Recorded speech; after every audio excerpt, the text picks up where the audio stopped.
कावेरी जल विवाद को लेकर आज फिर कन्नड़ समर्थक संगठनों ने कर्नाटक बंद बुलाया है। बंद को देखते हुए राज्य के मांड्या में धारा 144 लगा दी गई है।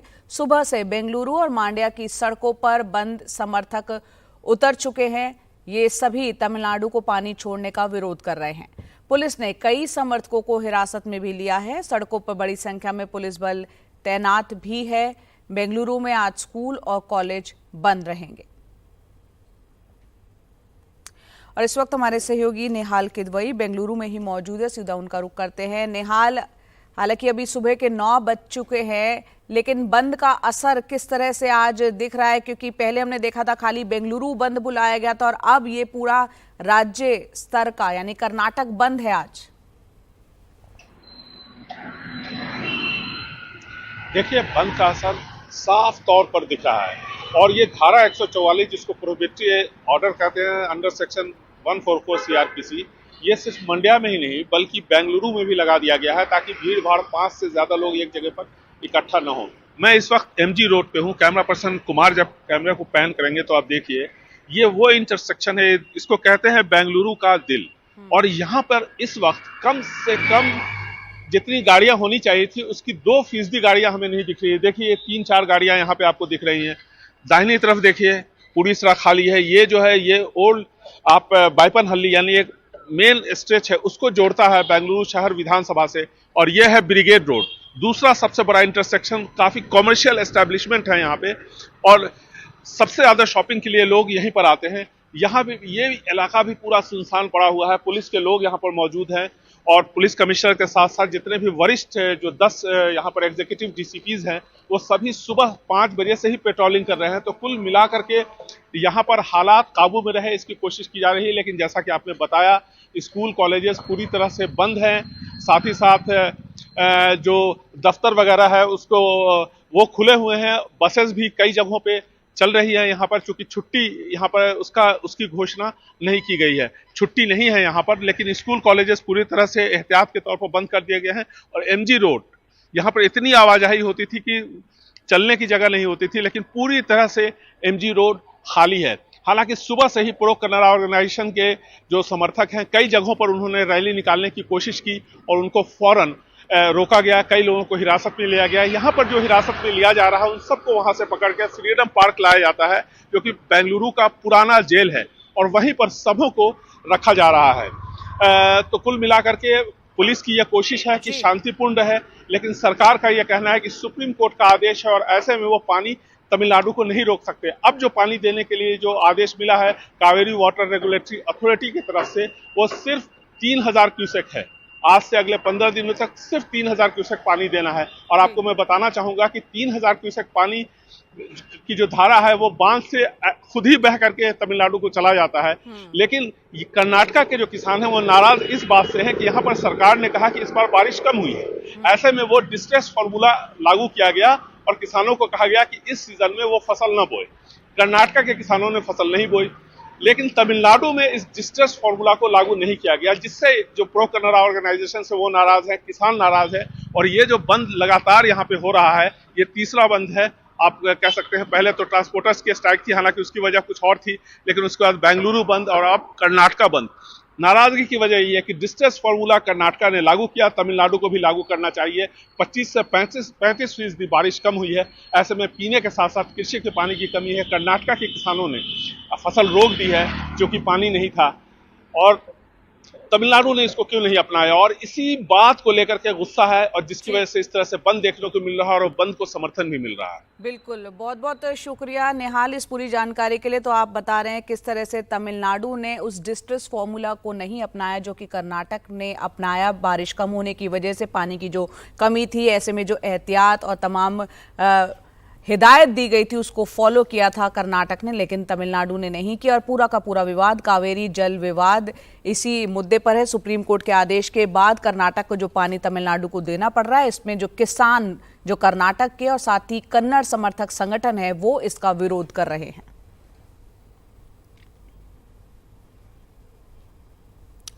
और पंजाब की बात करते हैं, जहां किसान एमएसपी और बाढ़ से हुए नुकसान के लिए मुआवजे की मांग पर आंदोलन कर रहे हैं। गुरुवार को शुरू हुआ आंदोलन कल तक चलेगा। इस दौरान आपको बता दें कि पंजाब के 12 जगहों पर किसान रेल पटरियों पर बैठ गए हैं, जिससे कि ट्रेनों के आने जाने पर भी असर पड़ा है। फिरोजपुर डिवीजन की 18 ट्रेनों के परिचालन पर इसका असर पड़ा है। किसान मोगा, होशियारपुर, गुरदासपुर, जालंधर, तरनतारन, इसके अलावा संगरूर, पटियाला, फिरोजपुर, भटिंडा और अमृतसर में रेल रोको आंदोलन कर रहे हैं। कई किसान संगठन इस प्रदर्शन में शामिल हैं।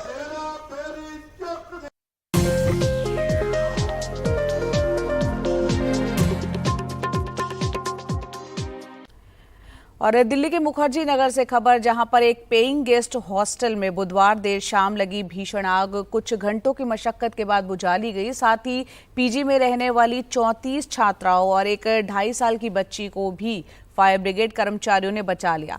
लेकिन सवाल यह है कि जिस तरह से पीजी प्राइवेट हॉस्टल्स में रहने वाले जो छात्र हैं, छात्राएं हैं, वो खतरे में हैं, उसका कसूरवार कौन है? और ये छात्र मोटी रकम देकर भविष्य की तैयारी करें या फिर अपनी जान जोखिम में डालें? आइए देखते हैं हमारे सहयोगी रविश रंजन शुक्ला की ये ग्राउंड रिपोर्ट।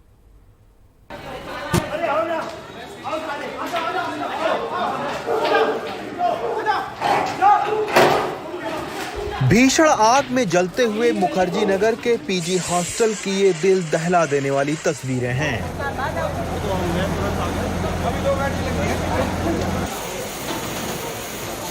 बुधवार देर शाम को लगी आग में फंसी 34 लड़कियों और एक 2.5 साल की बच्ची फायर ब्रिगेड और स्थानीय लोगों की मदद से निकाल ली गई।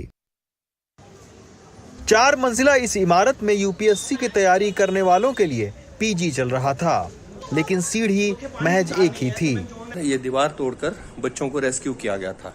अगर लोग पीछे की इस दीवार को न तोड़ते तो हादसा और बड़ा हो सकता था। और ये दीवार तोड़कर बच्चों को रेस्क्यू कर लिया गया था। ये N35 का अंदर का हिस्सा। स्थानीय लोग मानते हैं कि बड़े पैमाने पर नियमों की धज्जियां उड़ाकर लोगों ने घरों में ही पीजी खोल रखे हैं। यहाँ पे भेड़ बकरियों की तरह बच्चों को ठूस दिया जाता है। बच्चे सस्ते के चक्कर में और नज़दीक कोचिंग इंस्टीट्यूट है, उसके चक्कर में लोग यहाँ ये है। और ये एक सिंगल घटना है, किसी भी बिल्डिंग में हो सकती है। यहाँ हर घर में देखोगे 1-2 फ्लोर में सब में पीजी चोरी छिपे चला रहे हैं। और ये जो है सिर्फ एक एग्जाम्पल है। लेकिन मुखर्जी नगर में आए दिन हो रहे इस तरह के हादसे से प्रतियोगिताओं की तैयारी करने वाले हजारों युवाओं के अंदर डर पैदा हो गया है। यूपीएससी की तैयारी के लिए मुखर्जी नगर में रहने वाले उत्तर प्रदेश के अमित सिंह और हरियाणा की पूजा से मुलाकात हुई। दोनों युवाओं ने जो बताया वो डरा देने वाला है। किराए अगर 3 लड़कियां रहती है तो 7,500 है, ऊपर से इलेक्ट्रिसिटी बिल अलग है। अगर एक लड़की एक रूम में रहती है 10,000 इलेक्ट्रिसिटी बिल अलग है पीजी में। और बच्चे रखने की भी एक लिमिट होनी चाहिए, जैसे कि 35 रखो, 20 रखो, एक रूम में 2 रखो, 1 रखो। उस हिसाब से हर बिल्डिंग का अलग अलग होता है स्ट्रक्चर, तो उसके हिसाब से लड़कियां रखी जाए। ठूस के ना रखा जाए जानवरों की तरह। अभी कुछ दिन पहले जो घटना हुई उससे भी पता, और आज भी घटना पीजी में हुई है। और यहाँ बगल नेहरू विहार है, गांधी विहार है, यहाँ काफ़ी स्टूडेंट रहते हैं। तो यहाँ क्या है कि रूम की स्थिति बहुत ही ख़राब है। ये मीटर जो है जीने के पास ही लगाए जाते हैं, एग्जिट होता नहीं है, एंट्री है। अगर कोई समस्या घटे तो ये भी घटना उसी से ज़्यादा घटी थी, तो उससे क्या होता है, खतरा हो जाता है। हम लोग यहाँ दूर दराज से आए हैं, तो सुरक्षा तो सरकार की जिम्मेदारी बनती है ना। मुखर्जी नगर में इस साल 15 जून में एक कोचिंग में आग लगी थी, जिससे बचने के लिए कई छात्र तीसरी मंजिल से गिरकर घायल हो गए थे। इसके बाद निगम और फायर ब्रिगेड ने सर्वे किया था, 20 कोचिंग सेंटर को सील भी किया। लेकिन फायर डिपार्टमेंट का कहना है कि पीजी को लेकर अभी कोई स्पष्ट नियम न होने से वो कोई कार्रवाई नहीं कर सकते हैं। एनओसी लेने की जरूरत नहीं है अगर उसकी हाइट 15 मीटर से कम है। कोचिंग सेंटर को पहले लाइसेंस लेने की जरूरत नहीं थी फायर डिपार्टमेंट से जी। सेम पीजी के लिए है, तो इसके लिए कैसे इसकी लाइसेंसिंग होगी, कैसे रेगुलेट होगी, ये पॉलिसी मैटर है। और ये एक दिन में इसका जो है मेरे को नहीं लगता कोई सोल्यूशन आ सकता है, बट हम अपनी तरफ से जरूर कोशिश करेंगे। तो कोचिंग और घर घर चलने वाले पीजी हॉस्टल को लेकर कोई साफ गाइडलाइन न होने से यूपीएससी तैयारी करने वाले हजारों छात्रों के साथ बड़े हादसे की आशंका बनी रहती है। कोर्ट ने भी इस मामले पर सख्त रुख अख्तियार किया है, लेकिन अभी भी कहीं ना कहीं जो सख्ती है वो बरती नहीं जा रही है और इस तरह की जो दुर्घटनाएं हैं उसकी संभावना जो है वो बनी रहती है। हम उम्मीद करते हैं कि अब ऐसी दुर्घटनाओं से सबक लेकर जो फायर ब्रिगेड की टीम है, जो दिल्ली पुलिस है, जो दिल्ली सरकार है, वो मिलकर और कम से कम जो जहां पर पीजी चल रही है वहां पर जरूर आग बुझाने के इंतज़ाम हों ताकि ऐसी घटनाएं दोबारा न हों। दिल्ली के मुखर्जी नगर से सुशील राठी के साथ रवीश रंजन शुक्ला, एनडीटीवी इंडिया। और इस वक्त एक अच्छी खबर आ रही है भारत के लिए चीन में चल रहे एशियन गेम्स से, जहां शूटिंग में आपको बता दें कि 6 गोल्ड, 6 सिल्वर और 5 ब्रोंज मिले हैं। तो यहां पर एक अच्छी खबर शूटिंग जगत से, यहां पर भारत ने कमाल किया है। एशियाड शूटिंग में भारत का ये सबसे अच्छा प्रदर्शन है। 10 मीटर एयर पिस्टल में भारत को गोल्ड मिला है, सिल्वर मिला है। इसके अलावा पलक को आपको बता दें गोल्ड मिला है और ईशा सिंह को इसमें सिल्वर हासिल हुआ है। ईशा सिंह को इससे पहले एशियन गेम्स में अभी तक 4था मेडल ये हासिल हुआ है। तो बड़ी खबर भारत के लिए, जहां भारत को अब कुल 8 गोल्ड, 11 सिल्वर और 11 ब्रोंज मेडल हासिल हुए हैं।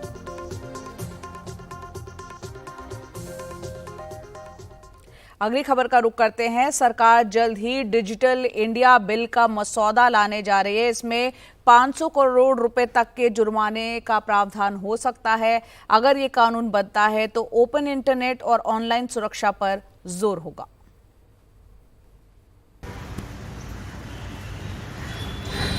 23 साल पुराने इंफॉर्मेशन टेक्नोलॉजी एक्ट 2000 की जगह अब देश में साइबर अपराधों से सख्ती से निपटने और इंटरनेट और डिजिटल प्लेटफॉर्म्स को रेगुलेट करने के लिए सरकार जल्दी ही डिजिटल इंडिया बिल का प्रारूप सार्वजनिक करने की तैयारी कर रही है।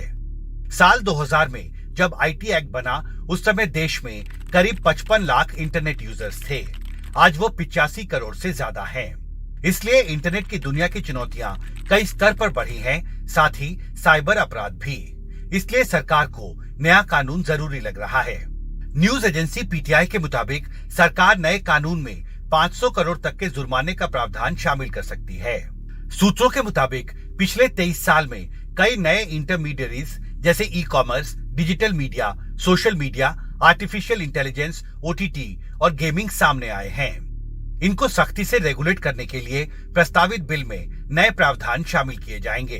प्रस्तावित बिल में साइबर क्राइम, साइबर सिक्योरिटी और हैकिंग के अलावा catfishing, doxing, cyber stalking, cyber trolling, gaslighting और फिशिंग जैसे साइबर अपराधों के खिलाफ भी सख्त नियम शामिल करने की तैयारी है।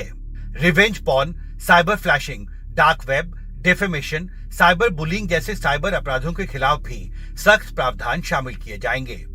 सोशल मीडिया प्लेटफॉर्म्स पर बच्चों की प्राइवेसी और सुरक्षा, गेमिंग और बेटिंग ऐप से निपटने के लिए भी नए प्रावधान शामिल करने की तैयारी है। पिछले 2 दशकों में देखते हैं हम लोग बहुत ज्यादा कामयाब नहीं हो पाए हैं साइबर क्राइम की कन्विक्शंस लेने में। भारत की साइबर क्राइम कन्विक्शंस का रेशो देखें तो 1% से भी कम का रेशो है।